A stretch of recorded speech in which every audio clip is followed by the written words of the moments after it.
Speaking of nightclub, nobody drinks wine in a club, so They will soon. But that's The day has come. in the U.S. They don't drink it. You can go to nightclubs in France and south of France and Paris, and you'll see people drinking rosé wine at nighttime in the club.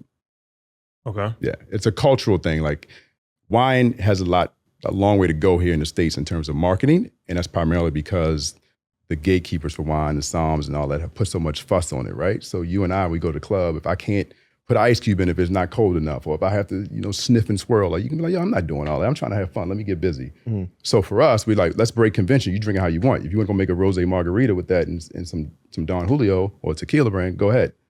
So Tequila with wine? yeah, so we have a rosé margarita, which is basically 4 parts rosé wine and 1 part tequila. Shake it up. It's crazy. Okay. Yeah. Well, in America, nobody's really drinking wine in Facts. the club. So, and I would assume that that's a big part of the revenue stream for alcohol, for every alcohol, tequila, you name it, champagne, all of the alcohols have huge profit margins in nightclubs. Yeah, but Tito's is the number 1 selling vodka in the world, and probably 10% of their business in nightclubs. A lot of people drink Tito's in clubs, though. Now they do, but when I used to work on Belvedere too, you couldn't pay a nightclub owner to serve Tito's because for them it was like, get that cheap shit out of here, whatever, you know what I mean? Right? But now you look at Tito's sales, what is it, 3 million cases a year, maybe 4? I can guarantee you 90% of that is coming from retail or bars, not excluding clubs, you know what I mean? So you're saying you don't need clubs to survive? By no means. Mm. So all right. So what's the average client? Somebody that's just having wine at dinner? So for rosé, no. So typically rosé has been more outdoorsy, brunchy, warm weather spots. We're now starting to see the shift as we push for like ski season, après ski, sort of things like that. And then just every day, like you're starting to see more people drink wine at dinner or even at home than you would have 4 or 5 years ago. This is true. Yeah. I'm thinking about my own house. Yeah. This is true. So, man, how? Because you said you were doing, I think, 1,000 different locations you have right now. Now, yeah. How do we get to that point? Right, you started with 1, obviously, but how do we scale so fast? I think in 2021, you the fastest growing rosé, Fastest growing imported rosé in the country. Yeah. How? Yeah, I mean, listen, we again, like I said, when the momentum hit for us, like we were on the phones, we were presenting to the buyers from, these big chain stores, hotels and resorts in Miami. Let's go get in front of them. Like, look at all the momentum we have. Because, again, Miami, Texas, or I should say Florida, Texas, and maybe one of us, they were the only places open post-pandemic that everyone was rushing to. So we were just creating that critical mass in those cities and out there and putting people in front of the brand and saying, yo, look at all this press. Look at our gram. Look who was holding us up. All that sort of thing that gets people to even say yes.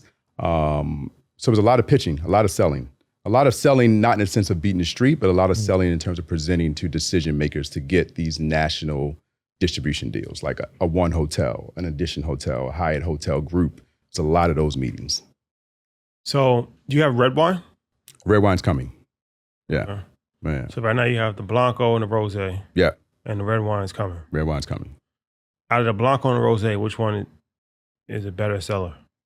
Oh, we just launched the white wine as a thank you last year. Okay. So this is the first full year that's going to be in production. But it's different occasions, right? You have some places that don't take, rosé as serious, and they'll go for the white first. Or you have some people that are huge Sauvignon Blanc fans, they'll go for the white first. So if you look at the rosé category, the wine category in general, white wine is by far a bigger seller than rosé overall. Rosé sales are probably 6 to 9% of total table wine sales in the United States, period. White wine is like 27 to 30%. So the growth potential is bigger on the white wine from a business economic standpoint than it is on the rosé. Bigger piece of the pie. This man knows his wine. He knows his wine. He has the statistics. You said the pandemic obviously escalated and elevated the brand. Mm-hmm. May 2021, I know you were one of the first to take, a payment from Constellation Brands. Can you explain who Constellation Brands is and why did they choose you to invest in? Obviously, we know with the pandemic and obviously social unrest that happened, companies were committing money to brands. But how'd you go about, getting them involved? Yeah, so Constellation is drinks giant, probably the number 2 wine company in the world. They also distribute and own Corona beer in the United States, but also some of your favorite brands like Kim Crawford, if you ever heard of that. Prisoner Wine is another one of their brands. But that conversation really came about once the announcement came out. Again, community is everything. People were just hitting me. And 2 people in particular had relationships with executives at Constellation. So that gave me, I think, a quicker intro to the system. So when we sat down and talked, it was all about, what do you see for the brand? What do you think it's going to be in 3 to 5 years? It was never an immediate thing. It was like, we want to understand your vision, what you're trying to accomplish. And for me, again, it was disrupting the rosé industry and the wine industry to bring more people of color into it, right? That was my thing from day one. Like, this is a multi-billion-dollar industry, and we don't really own a lot of it. So they understood that journey, and then they also understood that, like, listen, you have a vision and you have a niche.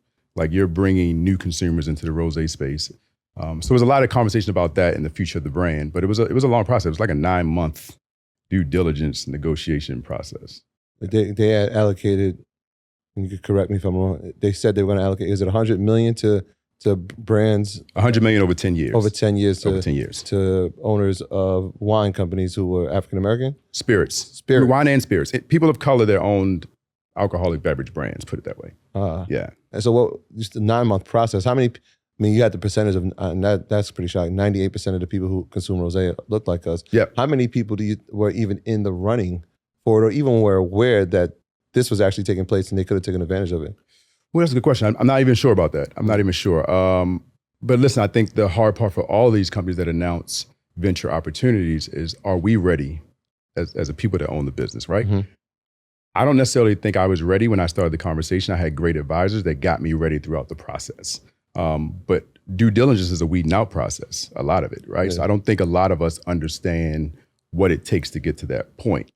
What do your financials look like? What do your projections look like? Your balance sheet, your income statement. Like, that's a learning process in itself.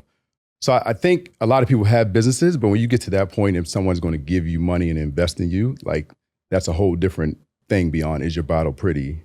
And is, that sort of thing, right? So I think that's been the challenge for a lot of these companies, why you haven't seen so many announcements. Because for me, it's not really, I think the challenge is, it shouldn't be ventures in terms of investing in brands that are already doing well. It should be incubation for our community. Mm-hmm. And I think that's where it's kind of misguided and should be redirected.